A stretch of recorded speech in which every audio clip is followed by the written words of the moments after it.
A very good evening, ladies and gentlemen, and welcome to the 219th episode of the Together for Education webinars brought to you by Notebook. As we proudly completed our 200th episode early this year, remembering our journey, it was back in 2020 when we here at Notebook decided to launch a platform for the educators to connect meaningfully on discussing problems they were facing with the rising need of digital education and online learning and arrive at common solutions. Little did we know that day about this platform growing so big, where principals and educators from across the length and breadth of our country have participated over so many sessions. We thank you all once again for supporting us and would look forward to your gracious presence in all our upcoming episodes.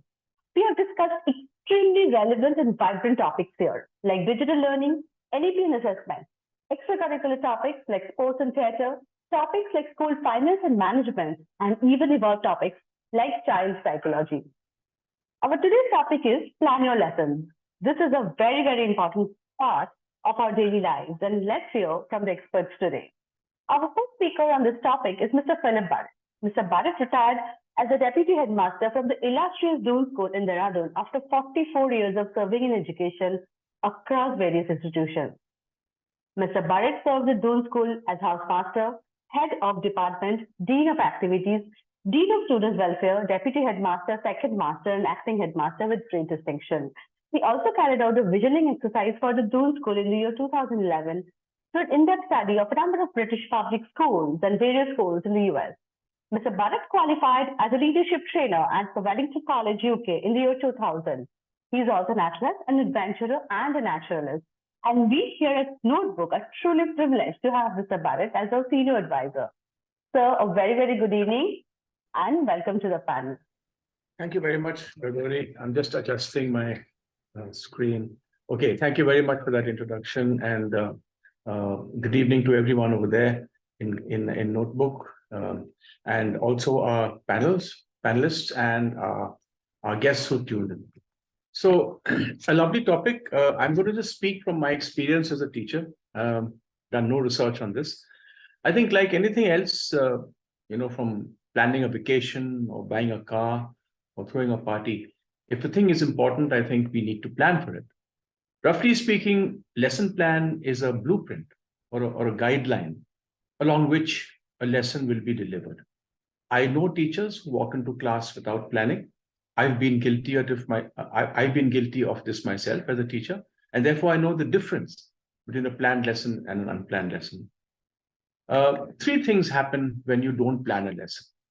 One is the children know straight away that the teacher is hamming it or guessing his way through, and the lesson lacks a cohesion and flow to it.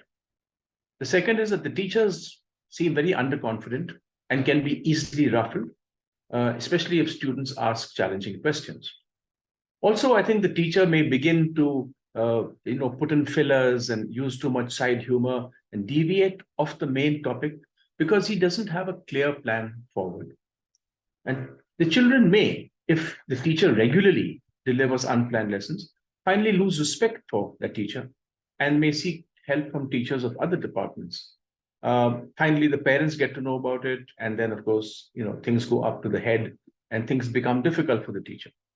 Now, planning takes place at different levels. You can have a yearly plan where the entire syllabus is broken up into the 2 or 3 terms, and very roughly, you give a monthly framework to the topics that you have to cover. And this makes sure that the syllabus is completed before the final exams. And you're not rushing to do 6 topics in the last 2 weeks. You're not caught out for time. Then there's a monthly plan, which is a little more fine-tuned and a little more detailed, where the topic is broken up into a number of units. A unit is a part of a topic that is taught in one lesson or one period. Now, normally a period is about 40 to 45 minutes. So units are like for 40, 45 minutes. Eventually, there is, for example, if there's a lesson on climate, I'm a geography teacher, so it can be broken up into temperature, humidity, and rainfall, and pressure. And each of these can be subdivided into various smaller units. Finally, there is the more micro level lesson plan, which is the plan for that particular period, which is again broken into the introduction, the body, rounding off, the recap, the various vocabularies that you have to introduce. Each subject has its own vocabulary. The aim of the lesson, is it a knowledge-based, skill-based, application-based? What are the open-ended questions you might be asked? You need to plan these questions. Also, you need to know what sort of questions the students might ask. And what sort of lesson are you planning? Is it a lecture? Is it a flipped lesson? Is it a research-based lesson? Is it a team work? Are these children going to work in a team on a certain assignment that you have given? Is it a field trip? Is it something that is based on a guest speaker? So all these are the finer tuned daily lesson plan. A good set of plans for the entire year can be filed online and can be improved upon gradually. They can be added to or altered as new data and research finds its way into that lesson. A great teacher always teaches lessons differently from year to year and maybe from class to class because students change and the smart students progress very fast and they may be under challenged if your lesson plan is pitched too low. At the same time, you may have a weaker class which needs more repetition and you need to progress at a slower pace. So different set of questions, different assignments. Planned lessons, as you know, they move smoothly. Teachers in far more control and difficult areas and difficult expected questions can be taken on as long as you know what to expect beforehand. Also, a well-planned lesson can have planned in humor gaps where students can have a breather to de-stress the students. Because we all know that no one can really concentrate for more than 10 minutes at a time. Now, a well-planned lesson may or may not result in good learning because a well-planned lesson it only plans to finish the lesson and cover the course. It does not necessarily lead to a successful lesson. The only thing that leads to a successful lesson is assignment. If the assignment is given or a test is given and you get good marks. So what I want to say is that good planning doesn't necessarily lean to good learning, although there is a very close correlation between good planning and good learning. There's a funny story I have to tell of a very experienced teacher in my school who never planned at all. And his results were excellent. Till we eventually found that since he was not doing his job in the class, all these children went for tuitions. And, we got to know that his great results were not because of his planning, but because of his under planning. The children were forced to go and seek help elsewhere. Another advantage of lesson planning is that when a teacher goes on leave or is absent for some time, another teacher might use those plans to carry on with the syllabus. I think, planning also helps you to pitch the lesson to the average student. As I said earlier, you have weak students, you have good students. And if you don't plan for the very bright and not so bright, your lesson may not go off well. Now, some lessons, as you know, require visuals, guest speakers, IT support, field trips, change of seating in the class. And all this is a part of the plan. It has to be planned well beforehand. The teacher can't come to class and start moving furniture around. I think most schools have a certain format on which they plan lessons. The topic name is broken down into time allocated to each part of the lesson, maybe the introduction for 5 minutes, the body 15 minutes, a quiz or testing 5 minutes, connection with the past experience or expected previous learning. A teacher may even plan an, as I said, humor and a joke that has to be given time, visuals, some screening of some, on the whiteboard. Also the key objectives, the learning outcomes, vocabulary. Then, of course, the assessment has to be done, either formative or summative assessments. And of course, there has to be time for recap at the end of the lesson to round it off. Often, even a well-thought-out plan not written out, but thought out, is better than no plan. It doesn't have to be written out. A teacher may just reflect in the bus going to school or in his walk to in the staff room. He may plan a lesson in his mind and how he's going to teach this and what's going to come first and second. That's better than no plan at all. I think after the lesson is over, it's also important to have a post-mortem of your plan. It's also good to have certain teachers sitting in your class from time to time to guide you and to tell a teacher what may be going wrong with his plans. And when you have a post-mortem, it's important to see, did the lesson go well? What part of the lesson didn't go well? Was there confusion? Was there chaos? And then we can tweak these plans for further years and further classes. Heads of department may supervise or observe a lesson and help the teacher with the post-mortem of the plan. Plans also need to be changed and modified, as I said earlier, as new data, information becomes available to the teacher. I think in the end, I have to say that more time spent on planning means less embarrassment and ensures a smoother lesson. It also helps solve more problems than an unplanned lesson may create. Eventually, I'd say, I think at the end of the day, if education is child-centric, it's not so important to stick to a plan as it is to go the way the kids are pushing you. A plan is not a do or die. It's not subservient to the needs of the children. Education and learning is centric. The teacher's plan is not the most important thing. And therefore, while you plan, and I think planning is important, I think the important thing is to see where the kids are leading. With that, Gauri, I want to thank everyone for listening to me, and I'm handing it back to you. Thank you so much.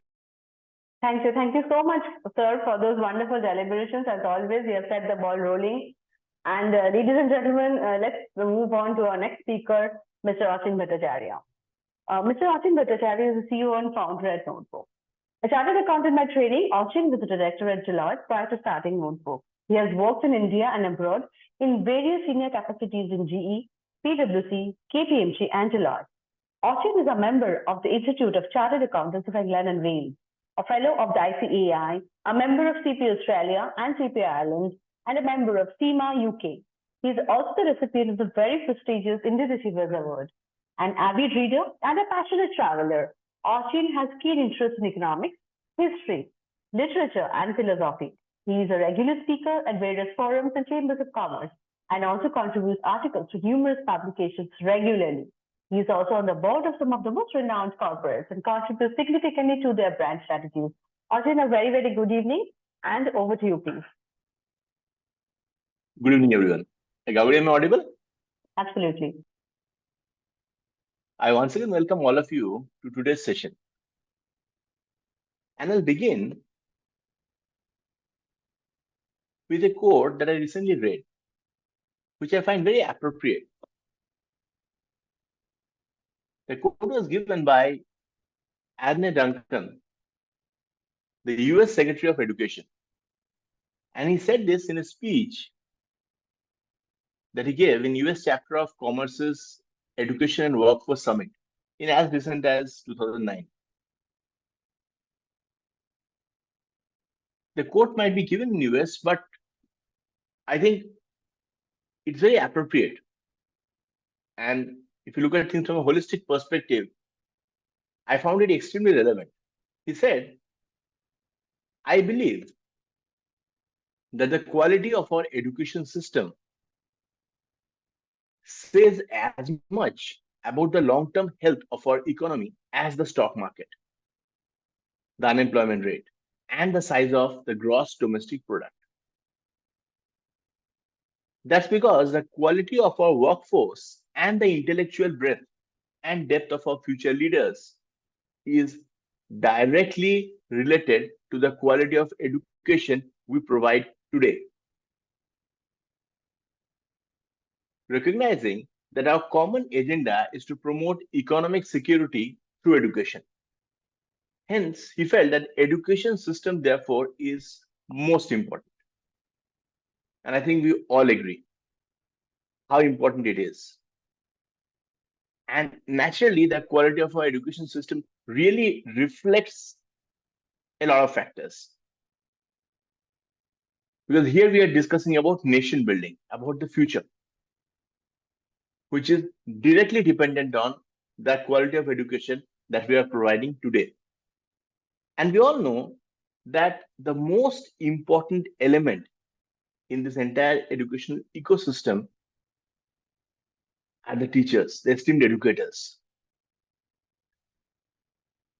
Of course, there are facilities, buildings, laboratories, libraries, but everything set aside, the most important element, undoubtedly, are the esteemed educators.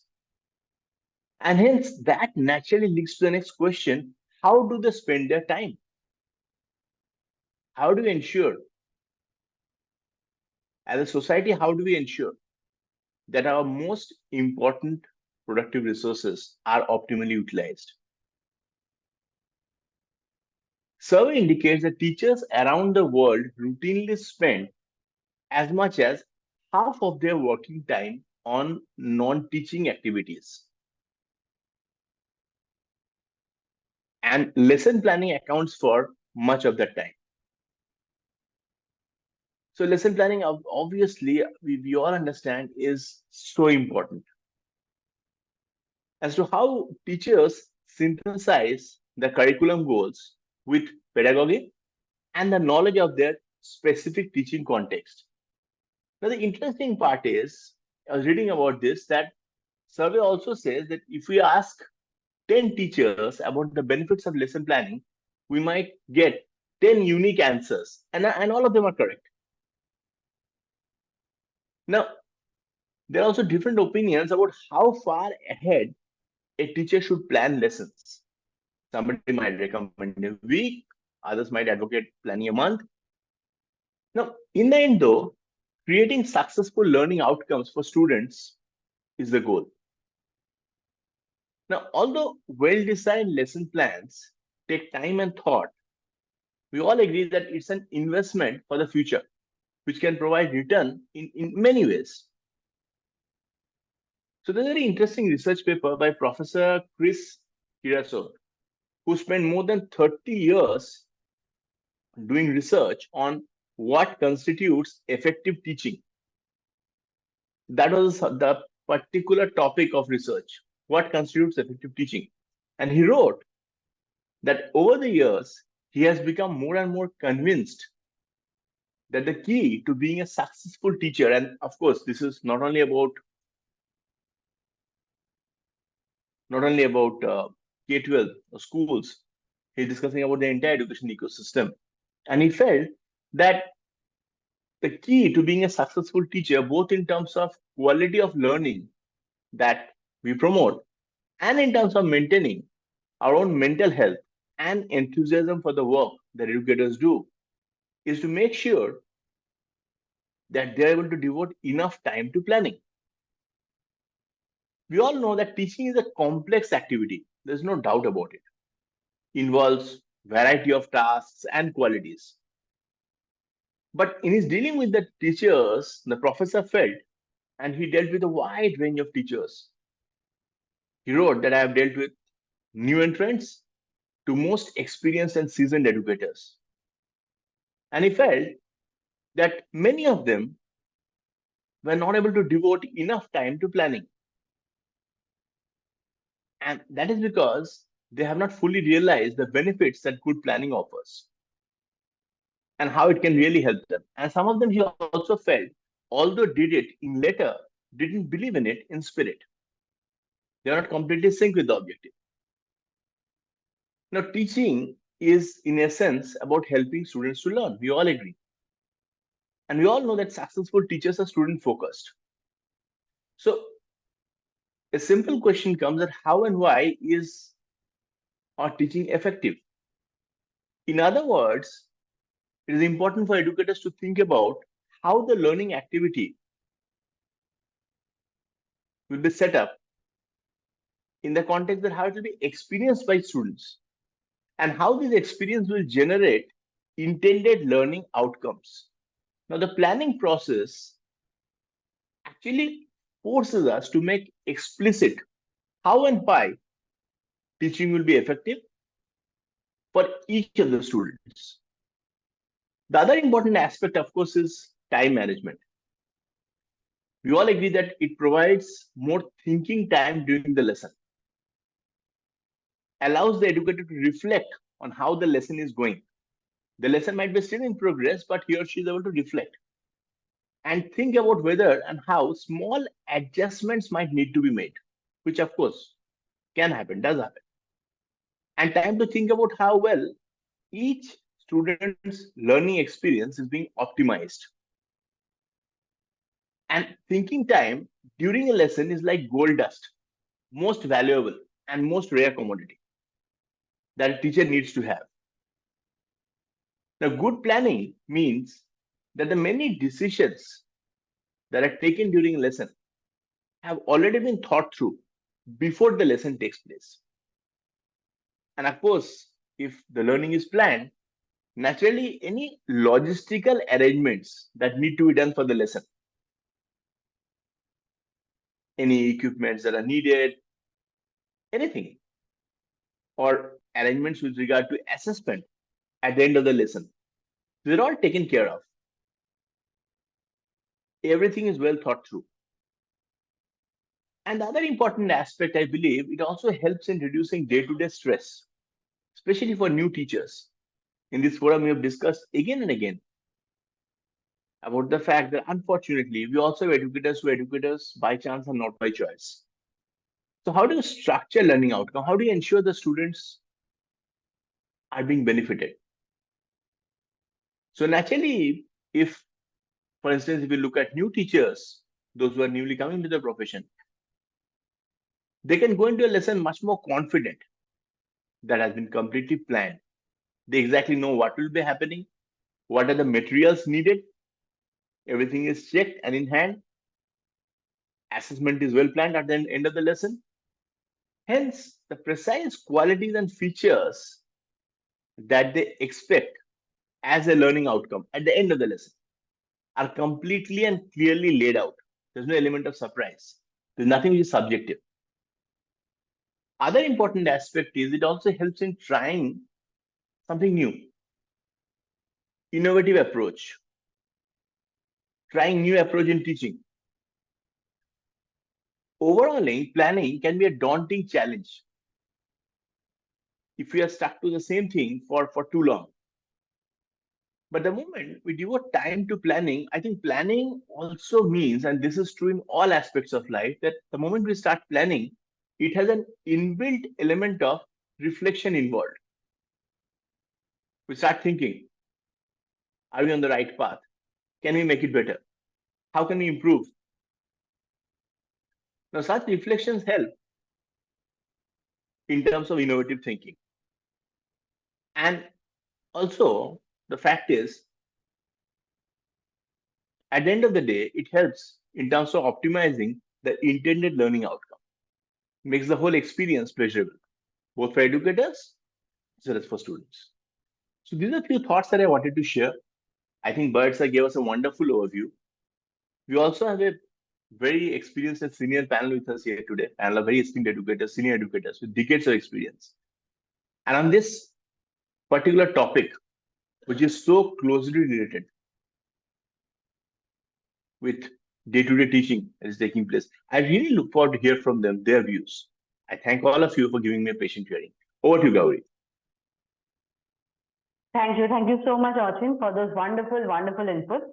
Well, ladies and gentlemen, to discuss this topic, we do have a wonderful panel lined up for you today. But before we start with the panel discussion, a little bit about us here at Notebook. We at Notebook are an edtech platform that creates short videos pertaining to the school curriculum. This means that every topic from every subject of the school syllabus has been converted into a series of short videos that can be used in two different cases. One is when you as a teacher are starting out a topic in your classroom, you can play one of these videos as a method of visually introducing the topic to your students. These videos are just 6 to 10 minutes in duration and take up very little of your class time while offering the right kind of material to students to generate curiosity and excitement. The second is when the student is studying at home months later, they have access to the same set of videos on their personal devices, be it a laptop or a smartphone. They can watch the videos over and over again until they get a very, very clear understanding of the topic that you had taught them. What I am going to do now is play you a mashup of notebook videos so that you know what they exactly look like. The word carbon was coined by the famous French scientist Antoine Lavoisier. He bought a diamond and kept it inside a closed glass jar.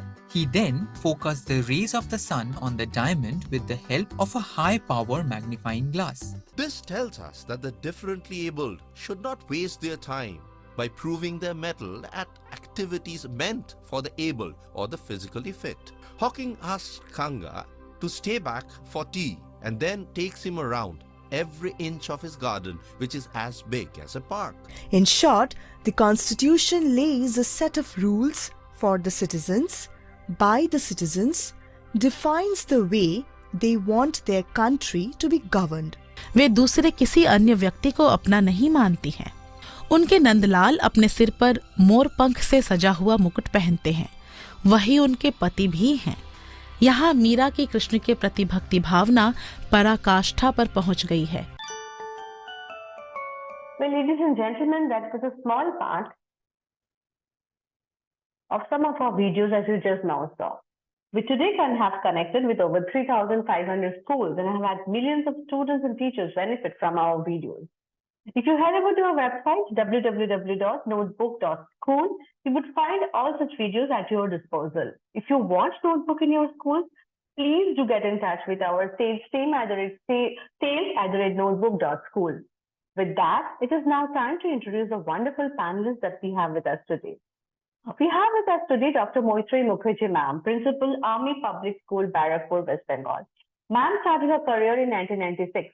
Her first school was Nivedita School and the Ramakrishna Vivekananda Mission at Barrackpore. She started the English medium section of Ramakrishna Vivekananda Mission, Barrackpore. Being the wife of an Air Force veteran, she got the opportunity to work in many elite schools of the country, which includes APS Kolkata, DLF Public School, and Air Force School. She was the principal of Air Force Senior Secondary School at Sahibabad, Ghaziabad. She was felicitated by the then Honorable Governor of West Bengal, Mr. Jagdeep Dhankar, on 8 September 2020 at Raj Bhavan, Kolkata, and was also awarded the COAS Commendation Card in the year 2021. Ma'am, a very good evening and welcome to the panel. Next, we have with us Mrs. Deepanwita Das, ma'am, Principal, Delhi Public School, Damanjodi, Odisha. Ma'am is a postgraduate in chemistry from Utkal University and also holds a Master in Education. She is certified with ECCE and has been instrumental in starting the TQM in education at BPS. She joined the teaching fraternity in 1987 and came into administration since 2004. Ma'am is also a trained Odissi dancer and a theatre artist. She is a writer to reckon with. She serves the society with a keen sense of dedication and conducts sessions to empower people and students from across all sectors. Ma'am, a very warm welcome to the panel once again. We also have with us Ms. Riyanka Arzare, ma'am, Principal, BAPS Swaminarayan Vidyamandir Silvassa, Damanjodi. Ma'am is a passionate educator with commendable leadership skills and 17 years of experience in school administration. She has actively contributed to teachers' training, including innovative teaching methodologies. She has also significantly contributed to the mission of setting new schools and upgrade them to the order of top schools in the city. Ma'am, a very, very good evening and a warm welcome to the panel. I can kindly ask my panelists to switch on their cameras and I would want to start with Deepanwita Das, ma'am. Ma'am, a very good evening. Am I audible? Yes, ma'am. Ma'am, my question to you would be, how is the lesson planning connected to the success of the teachers and also the students? And what are some of the best examples of lesson planning that you have seen in your career? Okay. My regards to my previous speakers, and I do fully agree with what all points they put before all of us. Let me dive directly into the context of this discussion today. Education, we know, is the alchemy that takes India to the cherished challenges and to come to see the golden age, and classrooms are considered as the launching pads, where the lesson plans are the gears to set the momentum, desirable momentum. For every teacher, the yearly pedagogic plan and day-wise lesson plan means converting his or her vision of the teaching learning process in his or her classroom into action. Each lesson plan, I believe, imbibes all thinking, preparation, and steps of executions involved in making each stage of curriculum transaction meaningful and comprehensive for students. These need to be very systematic, as my previous speakers also told, for fruitfully engaging students both in the classroom and outside classroom in scholastic as well as post-scholastic activities. To reap success, as you asked me, how it will be enabling the students and teachers to be successful, to reap maximum benefit or get success both for students and teachers. For me, there are few essential steps to be kept in mind while planning the lessons, and those are plan with students and not with the content in mind. Now the emphasis as per NEP 2020 is on what the learners do rather than what they are expected to learn. Mostly all our activities and planning pedagogic strategies should be child-centric and to be with in line with the learning outcomes instead of learning objectives. Use a predictable lesson structure which must not be too easy, not too difficult for the level of the child, but need to be challenging or interesting. They should feel challenged inside the classroom within the limited time frame. This brings a sense of accomplishment on the students, and they feel confident enough to succeed and achieve the learning outcomes. Listen to students' thinking. The planning should be to cater to the thinking, thought process going on inside the mind of the students. Keep the body of the lesson focused on open-ended topics. At the same time, keep track of the objectives of the lesson and allow the learners to come up with their interpretations on each of the content we are delivering in the plan.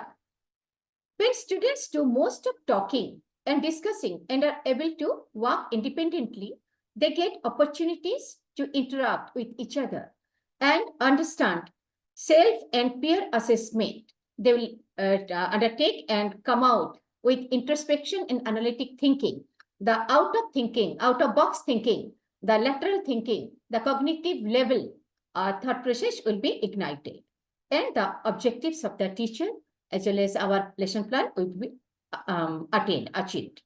In another perspective, a successful lesson plans for a classroom transaction should be designed in an IIEP way. Let me elaborate. What is this IIEP? First I stands for, it should be insightful. Second I stands for, it should be inspiring, motivate the students with the human values. And E means it should be engaging. It should be enjoyable. The children should enjoy the class, and they should, when the learning becomes enjoyable, then obviously learning objectives are easily achieved. And P stands for participative. Now, mostly the emphasis is on collaborative approach and plan to deliver the content, ensuring participation of each and every student. Let us make it in a group manner so that the introvert or the backbenchers also come to the forefront of learners, and allow the students to spend time on deeper, meaningful learning. The lesson plan should provide time for keeping the students engaged, create space for students to reflect while minimizing the distractions and interruptions. How to prepare for the planning. This would include introduction to the day's objective, connecting old to new concepts that, of course, all of us do when we plan. We go for the first step is recap, clear instructions and review of necessary skills. Whatever we are planning to imbibe, to get incorporated, to transact in the teaching learning situation, that should be achieved with proper assessment at the end of the transaction.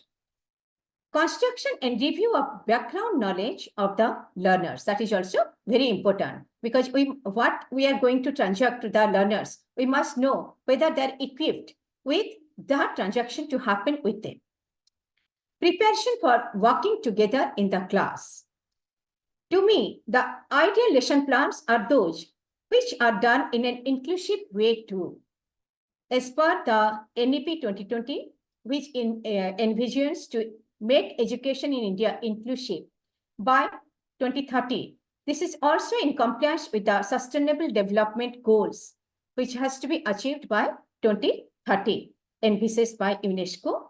So every child is able to learn in an inclusive setup in spite of the challenges they may have.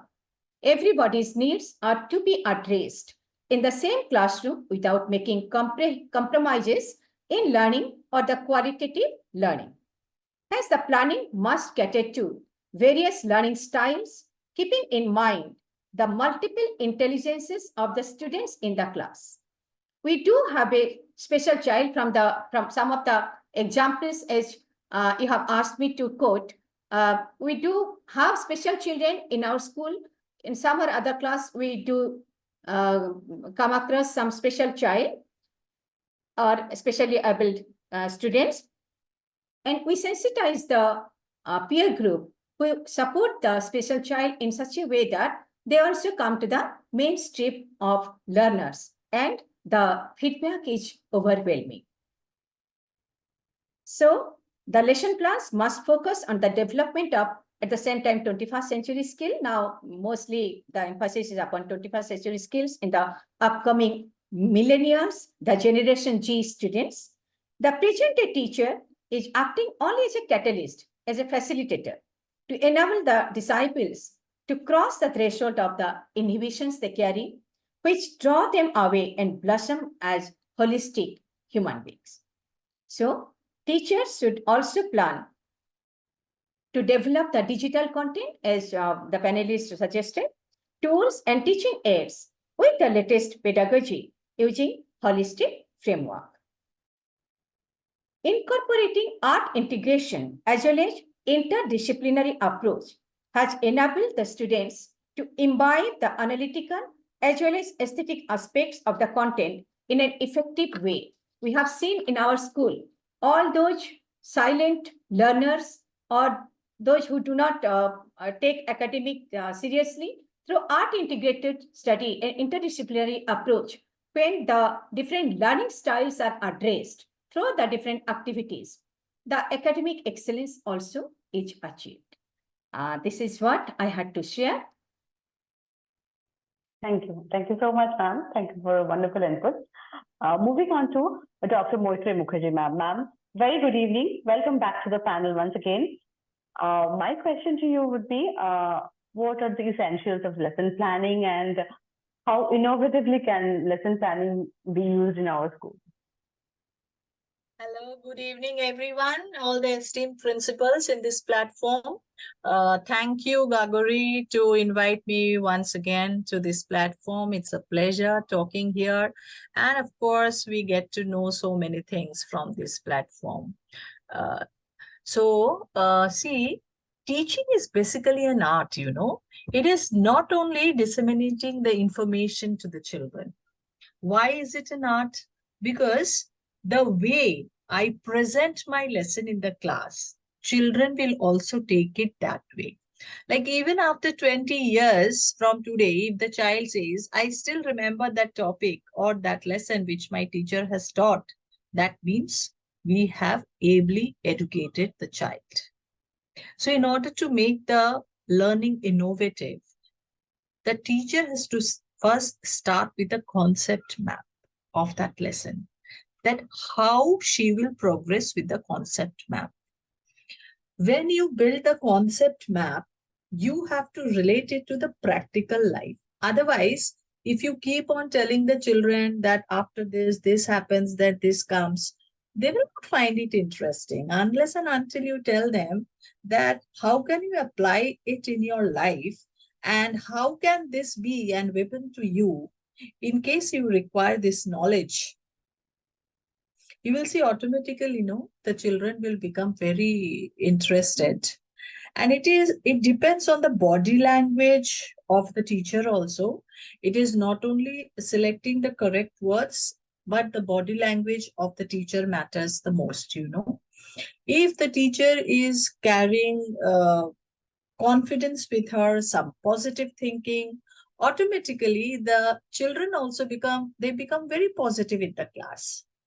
So first thing, in order to make the lesson very attractive, before going on to your teaching learning methods, build the concept in such a manner that the child will start asking you after the first concept, then ma'am, what can be the second concept? Is it so? Give an input to the child that the child will start asking the questions, and slowly you will come to the end of the topic.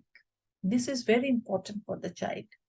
Then, of course, the teaching learning methods, what you will use in the class, that also makes a difference. Then where are you teaching the child? Is it in the classroom? The entire school can be your classroom, you know, and the entire space of the school can be utilized. It can be the playground, it can be the library, it can even be the corridor. If you have seen that movie Hichki, how beautifully Rani Mukherjee builds her lessons. The children, the class where she was teaching was not interested in studies only. And slowly they come up with so good marks. Why so? Because it is the interest that the teacher has created. So not necessarily you have to teach the child in the classroom only. You can take them anywhere. Then when I say that what is the practical application of this subject, when the child understands that yes, this has got practical application, and then you connect it to various subjects, automatically the child also becomes very inquisitive or interested. So it is not about I'm teaching physics or maths and it is becoming boring, you know. How physics can be connected to music, drama, then Sanskrit, then Hindi. That is multidisciplinary. Slowly, you know, the children will start having interest in that subject. And then the children will only come up with the ideas. Then you can, while planning the lesson, you cannot take too long to explain something. You have to plan it in such a way so that it is within a time framework. And what are the objectives? That also you have to keep it in mind. You cannot keep on telling extra things, and you cannot also tell the children not to, you can make it very short. So after the concept building, the teacher has to decide which method the teacher will be using to deliver the lesson in the class. That is very important. Then, as I said, what are the teaching learning things? Then comes the multidisciplinary thing. Then what are the values that you will get from this chapter? Then, of course, while you assess the child, some high order thinking questions, some normal questions, and how can you relate to the class? I think this is how you can develop a lesson in the class. You can make it very innovative. The way you build up your concept, that is very important. I'm not going to elaborate that how important it is that we have to touch on every child. We have to keep in mind inclusivity, because my esteemed panelists have already spoken about it, that how and this lesson plan is important, that you have to touch on each child. But what I think is that if the child starts asking questions to the teacher, that means the teacher is a very good teacher and she or he has delivered the lesson properly. That's all what I have to say. Thank you. Thank you so much, ma'am. It's always a pleasure to have you on the panel. Thank you so much for your wonderful, wonderful input. Thank you. Moving on to Riyanka Arzare, ma'am. Ma'am, a very good evening. A warm welcome to the panel. My question to you would be, what are the basics of lesson planning and what are your suggestions to implement this at its best? Yes, good evening, everyone. I hope I am audible. Absolutely, ma'am. So I'm very much thrilled, first of all, here to discuss the topic that lies at the core of effective teaching, planning your lessons. A very good topic has been chosen here. As educators, we all know that effective lesson planning is paramount and it provides the roadmap for our teaching, offering structure, direction, and purpose. A well thought out lesson plan is a foundation for fostering a positive and productive learning environment. Well-planned lessons not only enhance student engagement, but also contribute significantly to their understanding of the subject. As we explore this, I'll touch upon the crucial aspects of the lesson plan, that is, setting clear objectives and learning outcomes. A well-defined objective is like a destination in our teaching journey. It provides direction and purpose. When planning a lesson, I always ask myself, what do I want my students to achieve by the end? Whether it is mastering a specific skill or understanding a complex concept. Clarity in the objective is must. And clearly defined outcomes also contribute to increased student engagement. When students understand what is expected of them, they are more likely to actively participate in the learning process. So consider the SMART criteria, specific, measurable, achievable, relevant, and time bound. By aligning our objectives and outcomes with these criteria, we create a foundation for effective lesson planning. It ensures that our goals are not only clear, but also attainable within the given time frame. Now, if I talk about the key components of the lesson plan, I'll always say about the 5 E's. Engage, explore, explain, elaborate, and evaluate. Let us make it more vibrant, like if it is like planning a road trip, where engage is our starting point, captivating students' attention. Next, we explore, like traveler unpacking their gear, students delve into new concepts. In the explain phase, we map out the main route, right? Providing clarity about the topic to the students. Next comes the elaborate, where the unexpected happens. It's our spontaneous detour, perhaps a student-led discussion. So finally comes the evaluate, our GPS track to ensure everyone reached the destination. Isn't it a wonderful journey if we plan our lessons in such a way? While meticulous planning is crucial, so is the adaptability. We need to be flexible to cater to diverse learning styles and unexpected challenges. Suppose a planned activity doesn't resonate well with the students, being adaptable allows us to pivot, perhaps incorporating a visual aid or adjusting the approach to better suit the class dynamic. And as Dr. Mukherjee has told about creating the interest in the teaching and the way the teacher carries herself, it matters a lot. One more effective tool, which is the collaborative lesson planning, where the educators come together to share ideas, resources, experiences. It sparks innovation and enriches the teaching landscape. So beyond content, fostering student interaction is the key to dynamic classroom. The students learn a lot from the teacher, but also from each other. Incorporating the group activities, discussions, and peer-to-peer learning creates an environment where students actively participate in their learning. And additionally to it, nowadays, like technology can be a powerful ally in promoting interaction. Online forums, collaborative platforms, and interactive tools enrich the learning experience, fostering a sense of community and shared knowledge among the students. And as Sir Philip also had spoken about, very important thing, postmortem, which encourages the students, right, to provide the feedback, not only for the teacher, it is for the students as well. So encourage the students to provide their feedbacks on the lesson. Use exit tickets, which will help to refine your teaching and cater to their specific needs. Ask them about the values they gained. use different methods for different topics, because a monotonous way can create boredom among the students. I have seen many senior teachers using the same lesson plans for ages. But we have to remember that every generation is different. So reflect on what worked well and what could be improved.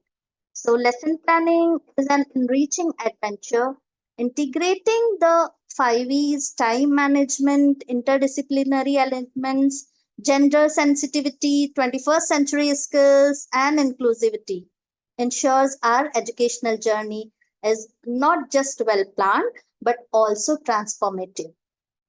As we continue to this journey, let's keep in mind that education is not just about reaching a destination, it's about enjoying the scenic route and making meaningful connections along the way. And at the heart of this journey is the importance of lesson planning, guiding us to create purposeful and impactful learning experiences for both educators and students. So that's all from my side. Thank you, Gauri, for giving me the opportunity. Thank you. Thank you so much, ma'am. Lesson planning is indeed an interesting adventure, as you mentioned. We have come to the end of this panel discussion. Thank you all my panelists so very much. Dr. Moitreyee, Mukherjee ma'am, Deepanwita ma'am, and Riyanka Arzare ma'am. Thank you, three of you, so many times for gracing the platform. Calling back Achin for the vote of thanks, please.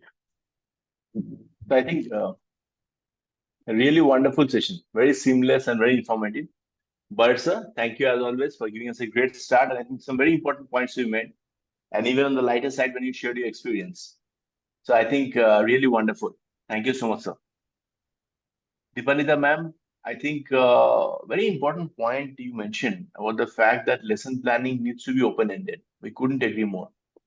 And also encourage learner participation, feedback, and of course, as and when needed, course correction. So I think very relevant and very practical points. So thank you so much, ma'am, for your inputs. Dr. Mukherjee, thank you, ma'am. I think you made a very, very important point, which to me is, I think, probably the takeaway for the evening. It's very important that teaching is an art. And I think this particular sentence sums it up all. So it's not only about providing information, and more so in today's age, when a simple Google search can provide information and maybe answer to any question, which even if we find it difficult to ask, but a simple Google search does it. So I think the role of educator also is far more important, far more evolving, including generating curiosity, which is so important, the first step, because our things naturally follow. Promoting thinking, and not only promoting thinking, I think also directing the thought process towards the right direction, which is so important. And also facilitating peer-to-peer discussion, peer-to-peer engagement. So, and the list goes on. So I think teaching is an art, undoubtedly. We all agree. And I think very, very well, very, very well said. Thank you so much, ma'am, for that. Riyanka Arzare, ma'am, thank you so much for taking your time out and being with us. I think you rightly mentioned that lesson planning is at the core of effective teaching. And I think that was the whole reason why we really wanted to discuss on this particular topic. We find it extremely relevant and useful. And also the fact that how to look at it, I think the particular approach that you advocated, the bottom-up approach, that first of all, trying to understand what students want to achieve and then working backwards. So we all agree. That's a very, very practical approach. If we have the key learning outcomes in place, if we exactly know what we want to achieve and work accordingly. So I think very, very good session. I'm sure members of the esteemed audience also found it extremely relevant. Thank you so much. I really sincerely thank all of you for taking your time out, and we look forward to your continued support in the sessions to come. Thank you, take care, and goodbye. Thank you so much, all of you. Goodbye. Yeah. Thank you so much. Thank you, ma'am.